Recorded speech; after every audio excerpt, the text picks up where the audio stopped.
Best varicose veins చికిత్సనే పొందండి. నొప్పి లేని చికిత్స కోసం సంప్రదించండి ఎవిస్ హాస్పిటల్. నమస్తే రమ్మగారు. నమస్తే జయ. రమ్మగారు, మనం బోధిసత్వ కథలు చెప్పుకుంటూ ఉంటాం కదా, అందులో ఏదైనా ఒక కథ. పూర్వట బ్రహ్మదత్తుడు కాశీరాజ్యాన్ని పాలించే కాలంలో ఈ బోధిసత్వుడు ఒక తెల్లని ఏనుగుగా పుట్టాడట. మామూలుగా ఏనుగులు వేరే రంగులో ఉంటాయి, ఏనుగు రంగు వేరే కదా, తెలుపు రంగులో వచ్చింది.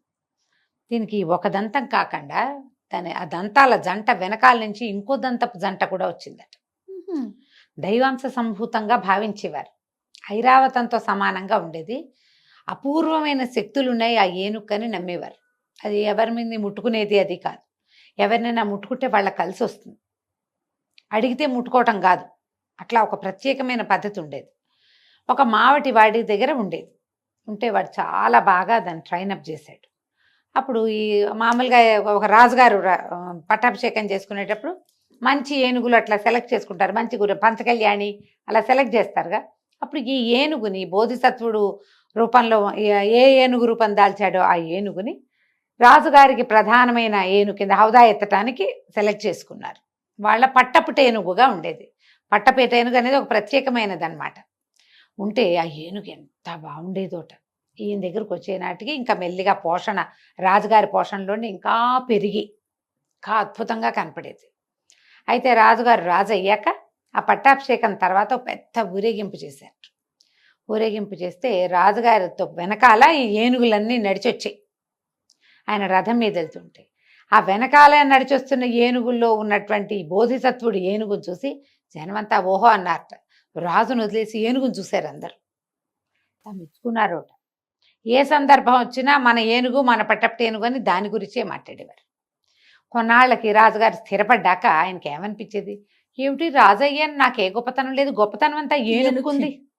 ఆయనకి మెల్లిగా ఏనుగంటే ఆ ఇష్టం మొదలైంది. ఏదైనా ప్రోగ్రాములప్పుడు నేను ఎక్కననేవాడు, ఎందుకు అనవసరంగా చంపెట్ట తీసుకురావద్దనేవాడు. అలా కూడా జరిగేది. అయితే ఈయనకి క్రమంగా ఏమనిపించింది, అసలు ఏనుగుని రానివ్వకూడదు. ఈ ప్రోగ్రాంలు ఏమన్నా జరిగితే ఏనుగేది ఏనుగేది అని చంపేవాళ్ళు జనం. తీసుకురాకుండా ఉంటే ఈయనకి మా బాగానే ఉండేది. ప్రజలు ఒప్పుకునేవాళ్ళు కాదు. ఆ ఏనుగు వస్తే అందరూ ఆ ఏనుగు చుట్టూతానే తిరిగేవాళ్ళు. దాంతో ఎలాగైనా ఈ ఏనుగుని మట్టు పెట్టేయాలి.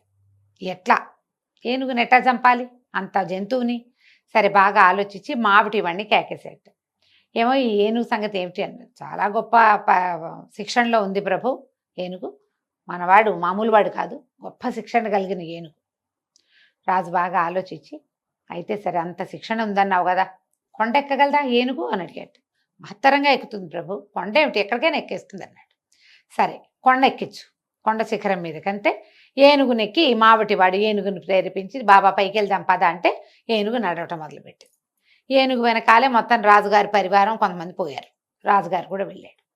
పైకి వెళ్ళాక శిఖరపు కొస దాకా తీసుకుపోయారు. శిఖరం కోసం మీద నుంచుంది ఏనుగు. ఏమో ఈ శిక్షణ బాగా ఉందన్నావు కదా, ఎంత ఏ పనైనా చేస్తుంది ప్రభు, ఈయన చెయ్యలేనిది లేదన్నాడు. అంటే 3 కాళ్ళ మీద నుంచోమను అన్నాడు రాజు. వాడికి అర్థం కాల, ఏనుగుని కొండ కోసం మీదకి తీసుకెళ్ళి 3 కాళ్ళ మీద నుంచోబెడితే ఉంటుందా? బాగా ఏమనుకున్నాడు, సరే అని బాబా 3 కాళ్ళ మీద నుంచుంటావా అంటే తలొప్పిందట. ఈయన 3 కాళ్ళ మీద నుంచి పడిపోలే, బ్యాలెన్స్ అవుతాను. అందరు చప్పట్లు కొట్టారు. రాజుగారి కొళ్ళు మండిపోయింది. శిక్షణ అయితే బాగానే ఉంది, 2 కాళ్ళ మీద నుంచుంటుందేమో చూపించు అన్నాడు. అంటే ఏనుగు ఏం చేస్తుంది, వెనక దొక్కాలు ముందు దొక్కాలు లేవదీసి 2 కాళ్ళ మీద బ్యాలెన్స్ చేసుకుంది. అప్పుడు రాజుగారు అన్నాడు, అలా కాదు, వెనక 2 కాళ్ళ మీద నుంచుంటుందేమో చూడు. 2 కాళ్ళ మీద నుంచుంది. ఈసారి వెనకాల 2 కాళ్ళు కిందుంచి ముందు శరీరాన్ని పైకి లేవదీసింది. చూస్తూనే ఉన్నాడు, జనాలు చప్పట్లు కొట్టేస్తున్నారు. ఇంకా ఇంకా అప్లాజ్ పెరిగిపోతోంది, తగ్గేలాగా లేదు. చాలా బాగుంది, బాగా శిక్షణ ఇచ్చావు, అద్భుతంగా చేసావు, ముందు కాళ్ళ మీద నుంచోబెట్టి ఈసారి అన్నాడు. ముందు కాళ్ళ మీద లేపేది కొండ కోసం ఉన్నప్పుడు బరువంతా ముందుకు వెళ్తే ప్రమాదం, అయినా సరే చేసిందేమి. రాజు బాగా ఆలోచించాడు. ఒకే ఒక ఆఖరిది, ఒక కాళ్ళ మీద ఉంచబెట్టు, ఏనుగుని చూద్దాం. ఆవిటివాడికి లోపల లోపల వణుకొచ్చేస్తోంది. ఏదైనా అయ్యి పడిపోతే తను ఏనుగుతో పాటు పడిపోతాడు. ఇంత మహత్తర శక్తి కలిగిన ఏనుగు పడిపోతుంది. బాబా ఒక్క కాలు మీద నుంచోగలవా అన్నాడు. నుంచుంటాను. ఏనుగు తలకాయ అయిపోయింది. ఓ కాలు మీద నుంచుంది. 3 కాళ్ళు లేపేసింది గాల్లోకి. రాజుగారు కామ్ అయిపోయాడు. చాలాసేపు చూశాడు. చూసి సరే ఇంకొక పరీక్ష పెడతా దీని శక్తికి. గాల్లో ఎగురుతుందేమో చూపించు నాకు. ఏనుగు గాల్లో ఎగరాలా? ఏమర్థమైందంటే ఓహో ఏనుగుని చంపడానికి పూనుకున్నాడు రాజు. అర్థమైంది. అందుకని ఆ పరీక్ష ఏదో కింద ఏడవకుండా కొండ కోసగా తీసుకొచ్చి ఆ పైన నుంచోబెట్టి అక్కడ ఓ కాలు అంటాడు, 2 కాళ్ళు అంటాడు, 3 కాళ్ళు అంటాడు, చివరికి ఇప్పుడు ఎగిరించమంటున్నాడు. అప్పుడు ఆ ఏనుగుకి దగ్గరికి వెళ్ళి పక్కన నుంచున్నాడు. ఎంతసేపు పైకెక్కాడు. బాబా నిన్ను చంపడానికి చూస్తున్నాడు మగధ ప్రభువు. నీ గొప్పని బొడుచుకోలేకపోతున్నాడు. నువ్వు ఏం చేస్తావో గాల్లో ఎగరగలిగితే నీతో పాటు నన్ను కూడా తీసుకెళ్ళిపో. ఈ రాజ్యంలో మనం ఉండద్దు అని చెప్పాడు. రాజు పరివారము చూస్తూ ఉండగా ఏనుగు ఒక్కసారి ఘీంకరించింది. 4 కాళ్ళు గాల్లో లేపి ఒక్కసారి అట్లా ఎగిరింది. ఎగిరేసరికి చూస్తూనే ఉన్నారు. ఆ ఎగురుతున్న ఏనుగు విమానంలాగా అలా వెళ్ళిపోయింది గాల్లో ముందుకి. వీళ్ళు చూస్తూనే ఉన్నారు. ఏనుగు వెళ్ళిపోయింది బయటికి. దానికి అలాంటి శక్తులు ఉన్నాయి. ఎగిరే శక్తి ఉంది. మరి బోధిసత్వుడు పుట్టాడు కదా, అలా గాల్లో ఎగురుతూ మగధ రాజ్యం నుంచి కాశీ రాజ్యం వైపుకు వెళ్ళింది. ఆ కాశీ రాజ్యపు రాజ్యం మీద అట్లా ఎగురుతూ ఉంటే వెళుతూ ఉంటే ఏనుగు కింద నుంచి కేకలు పెట్టారు జనం. ఏనుగు ఏనుగు తెల్లటి ఏనుగు ఎగురుతోందని. కాశీరాజు గారు బయటకు వచ్చాడు, బ్రహ్మదత్తుడు. ఆయన బయటికి తన సౌధంలో నుంచి రుచి చూసుకుని అప్పుడు ఆయన కేకలు పెట్టి, గజరాజా దిగు దిగు, మా ఊర్లో దిగు, కాశీరాజ్యం ఇది, నేను నీకు కైంకర్యం చేస్తాను, ఎన్నో సేవలు చేసుకుంటాం, నిన్ను గౌరవిస్తాం, మా రాజ్యానికి ఒక పెట్టని కోటగా ఉండు నువ్వని పిలిస్తే అక్కడ దిగింది ఏనుగు. ఆ మావటివాడి కిందకి దిగాడు. మావటివాడి బట్టలు మాగధుల బట్టలు వేరేగా ఉంటాయి. వాడి దగ్గర మరి పైకి ఉందే పొడిచేది సాధన అంకుశం ఉంది. ఈ ఏనుగు మీద ధ్వజం ఉంటుంది, దాని మీద బట్టలు వేరే రంగు ఉన్నాయి. వాళ్ళకి తెలిసింది ఏదేదో రాజ్యం నుంచి వస్తుందని. ఇతను దిగి మగధ రాజ్యం నుంచి ఈ రకంగా ఇట్లా జరిగింది, ఇట్లా తీసుకొచ్చానని చెప్పాడు.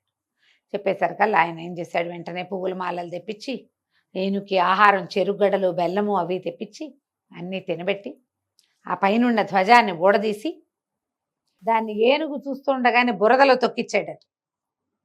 బురదలో తొక్కిచ్చి మావటివాడి వంటి మీద బట్టలు కూడా తీయించేసి కాశీరాజ్యపు బట్టలు తొడిగి ఏనుక్కి ఆ కాశీరాజ్యపు ధ్వజాన్ని ఎక్కించి, మా దగ్గర ఉండు, నువ్వు ఎంతకాలం ఉంటే అంతకాలం మా దగ్గర ఉండు, నీ మీద హౌదా ఎత్తడానికి నీకు ఇష్టమైతే నువ్వు కూర్చున్నప్పుడే హౌదా ఎత్తిస్తాం, నీకు ఇష్టం లేకపోతే నీ మీద హౌదా కూడా మేము ఎత్తాం, మాతో ఉండంతే అంటే ఆ ఏనుగు సరేనందరు తలకాయ ఊపింది. చక్కగా పోషించి కాశీరాజ్యంలో ఉంచుకున్నారు. మగధరాజ్య ప్రాభవం తగ్గిపోయి కాశీరాజ్య ప్రాభవం పెరిగిపోయింది. ఇలా జంతువులను చూసి కూడా అసూయపడే వాళ్ళు ఉంటారా? అదే కదా, కొంతమంది ఉంటారు. ఆ, వాళ్ళ కోసం చెప్పారు ఈ కథ. చాలా బాగుందండి. నమస్తే గారు. నమస్తే జీ.